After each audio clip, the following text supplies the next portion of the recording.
Hi Wild and Plum friends. Today I want to show you two different ways that you can do Fair Isle knitting.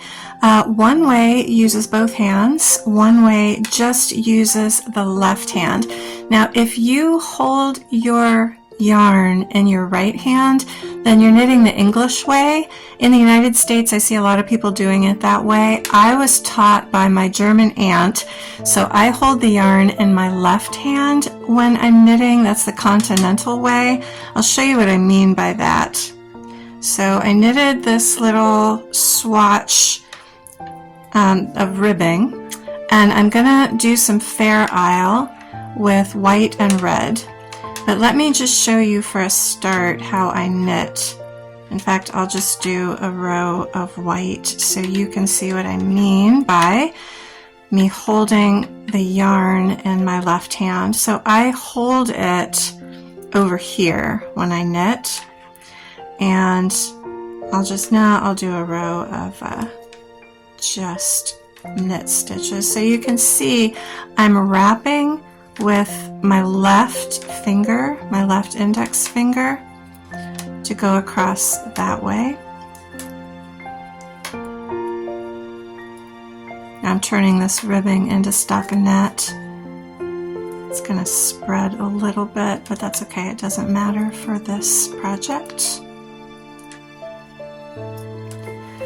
Alright, let me go back across the other row so I can get to the front of the stockinette. So I always slip my first stitch, by the way. That gives you a really nice firm edge. You don't have all those loose loops on the edge. Oh my gosh, it just got dark. It's a sunny day here, but all of a sudden, I guess the sun went behind the clouds. I'm not sure yet if you can see that on the video, but it definitely is a lot darker than it was just a moment ago.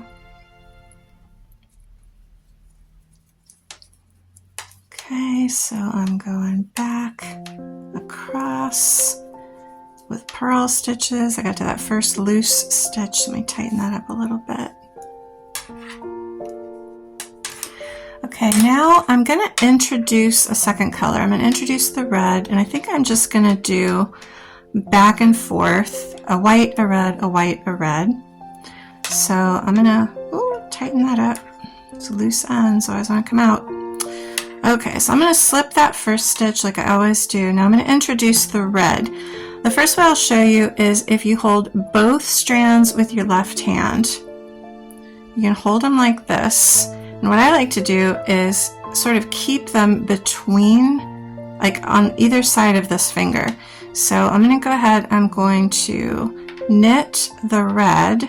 But if you can see, I'm going to kind of keep them like this. So I'm going to knit the red, and then I'm going to knit the white. I'm keeping them both on the same hand. It is a little bit slower than if I were just knitting one color, but it still goes pretty quickly. So I just catch the red, and then on the next one I catch the white.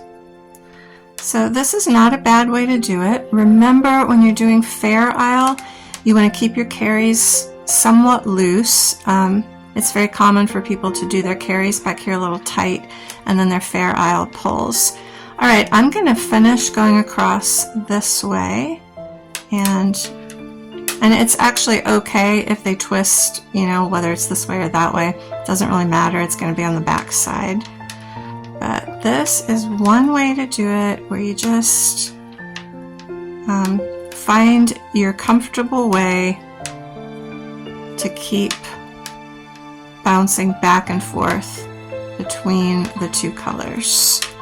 And this is the way to do it if you're going to do it all with your left hand. Now again, if you're a right hand, you hold it on your right hand, you knit the English way.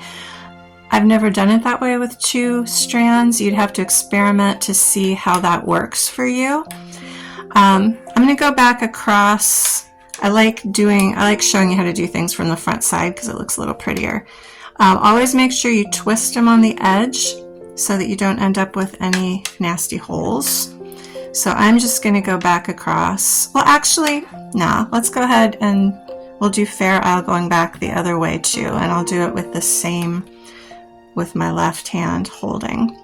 I want to make sure I twist them once on the edge. So now I'm going to do pearls, and I'm going to start with the red.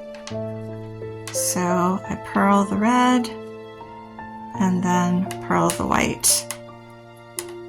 Purl the red, and I guess I'm holding it with my thumb and first finger this way because I can just catch the one I want and let the other one carry. And I do feel like this way helps you get your carries right because you're actually taking both strands of yarn with you all the way across.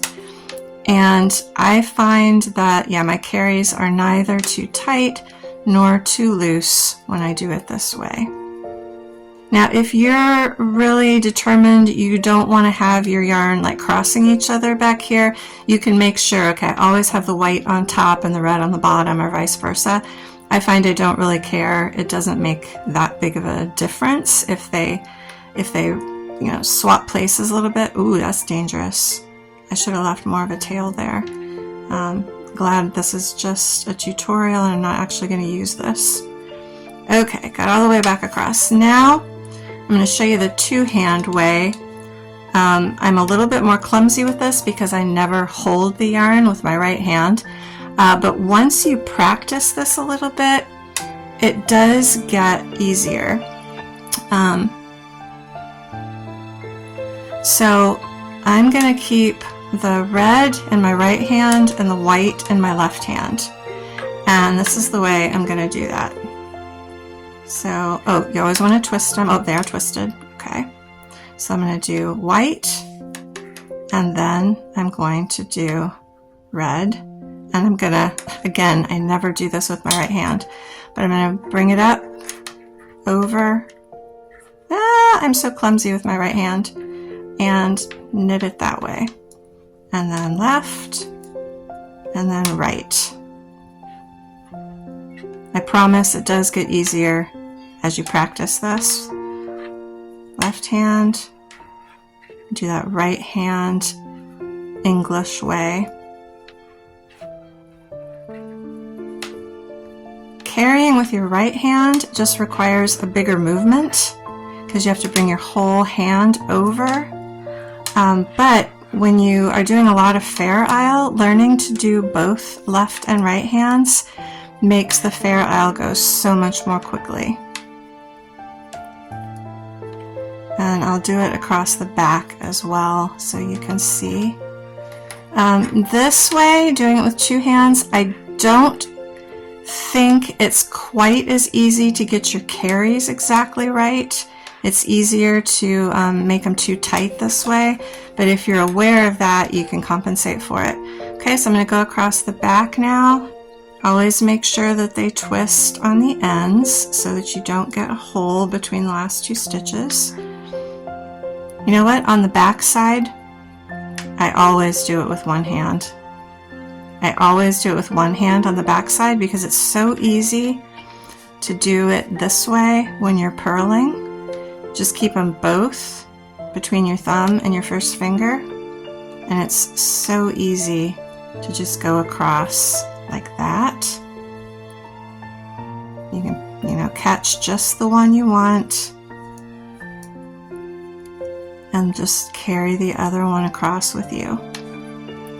So the Fair Isle using both hands, I find works well when you're going across the knitting side, but when you're going across the purling side, I think doing it this way, carrying them both in one hand, is just faster and easier. And there's my nice striped fabric, and that is two different ways that you can do Fair Isle. Hope you enjoyed this video. Please like and subscribe, and please visit my website for all my patterns and tutorials at Wilde and Plumb, WYLDE and PLUMB.com. Have a great day.